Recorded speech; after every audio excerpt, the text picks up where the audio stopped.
दोस्तों, आप अर्थ और सुपर अर्थ के बारे में तो जानते ही होंगे, मगर सुपर अर्थ इतना भी बड़ा नहीं होता जितना हम उसे समझते हैं। हाँ, मैं मानता हूँ कि वो अर्थ से 5 टाइम्स तक मैसिव हो सकते हैं, बट जिस तरह के रॉकी प्लैनेट के बारे में मैं आपको बताने जा रहा हूँ, उसको देखकर और सुनकर आप यही कहोगे कि इसके सामने तो सुपर अर्थ कुछ भी नहीं है। सो हेलो फ्रेंड्स, मैं हूं आदित्य और आप लोग देख रहे हैं एक्सप्लोर द कॉस्मोस। दोस्तों, अगर नासा की माने तो केवल मिल्की वे गैलेक्सी में ही लगभग 4000 से ज्यादा नॉन एक्सोप्लैनेट्स हैं जिन्हें हम जानते हैं, जिसमें से करीब 30 सुपर अर्थ भी हैं। कैलकुलेशंस के अकॉर्डिंग हमारी गैलेक्सी द मिल्की वे में कम से कम 100 बिलियन प्लैनेट्स तो होंगे ही, और जिसमें से कम 1 बिलियन प्लैनेट्स अर्थ के जैसे ही एक रॉकी प्लैनेट होंगे।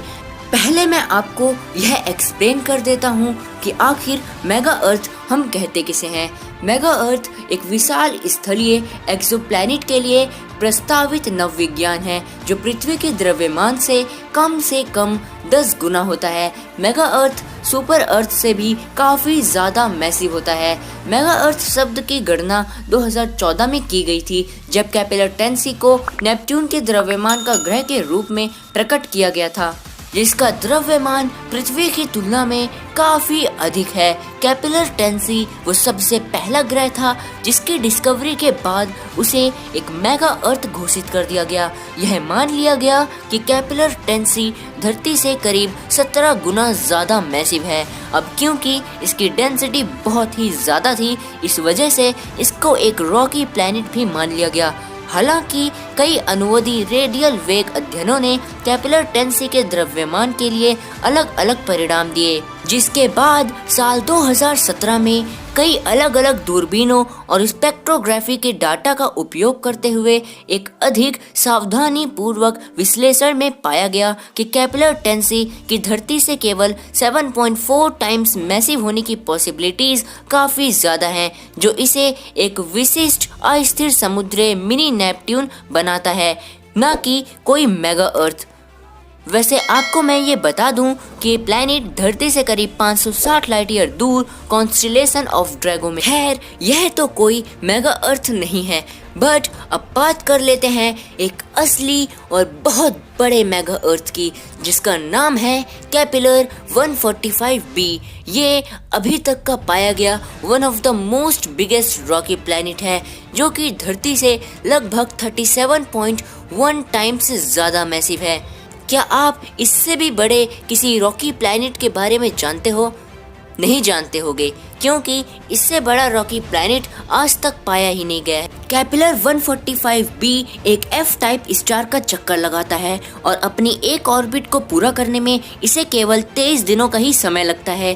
केपलर 145b प्लैनेट की डिस्कवरी को साल 2013 में अनाउंस किया गया था। लेकिन एक रॉकी प्लैनेट की मैक्सिमम साइज लिमिट कितनी हो सकती है? एक प्लैनेट ज्यादा से ज्यादा कितना बड़ा हो सकता है? और क्या कोई रॉकी प्लैनेट जुपिटर से भी बड़ा या फिर जुपिटर के ही जितने साइज का हो सकता है क्या? दोस्तों, मुझे आज भी ये याद है, जब मैं 6th क्लास में पढ़ता था तो मैं ये सोचता था कि काश हमारी पृथ्वी भी जुपिटर जितनी बड़ी होती तो कितना अच्छा रहता ना। बिल्कुल नहीं, अब मैं ये बिल्कुल नहीं सोचता। अब मैं ये सोचता हूँ कि हम कितने खुशनसीब हैं। ऐसा इसलिए क्योंकि एक रॉकी प्लैनेट के मामले में साइज की लिमिट होती है, जिससे ज्यादा बड़ा वो प्लैनेट नहीं हो सकता। अगर उसमें थोड़ा भी और मास और साइज ऐड किया जाता है तो वो प्लैनेट ऑटोमेटिकली ही अपना रेडियस और साइज डिक्रीज कर देगा। अब सवाल आता है कि क्या एक रॉकी प्लैनेट जुपिटर से भी बड़ा हो सकता है?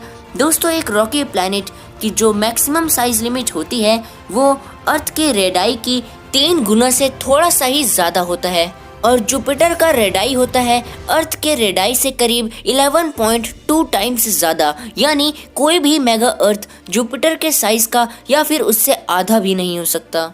खैर रॉकी प्लैनेट्स की यह साइज लिमिट्स तो आज की थ्योरीज बताती हैं, लेकिन क्या पता कल को जेम्स वेब स्पेस टेलीस्कोप कुछ खास ढूंढ निकाले, कोई इतना बड़ा रॉकी प्लैनेट जिसके बारे में हम सोच भी नहीं सकते हों। खैर JWST तो यूनिवर्स के रहस्यों से पर्दा उठाता ही रहेगा। तब तक के लिए बने रहें मेरे इस चैनल के साथ। मिलते हैं अपनी नेक्स्ट वीडियो में, तब तक के लिए बाय बाय। और हाँ, वीडियो को लाइक करने के साथ साथ चैनल को सब्सक्राइब भी जरूर कर देना, और चाहो तो वीडियो को शेयर भी कर देना, वैसे करते तो हो नहीं।